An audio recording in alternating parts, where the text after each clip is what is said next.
Padmavati park के আমরা এসেছি সুপার সুপার লাগছে কত সুন্দর ঘোরাঘুরি হচ্ছে দেখুন এই যে লাইট চলে এসেছে এখন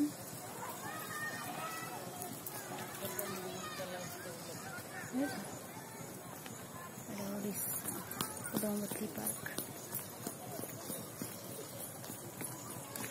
टाइमिंग দেওয়া আছে देखते হবে কটা বাজে কি করে সব দেখা যাবে অনেক বড় একটা ঘড়ি দেওয়া আছে এক ঘন্টা ঘুরতে ছটা আরে এটা 70 চলছে আর এখানে পুরো আমার ফ্যামিলি এটা তো মেন গেট আছে পানি দেখি ঘুরিও না এই বলতো মাসি এই জায়গা পড়ছেন সব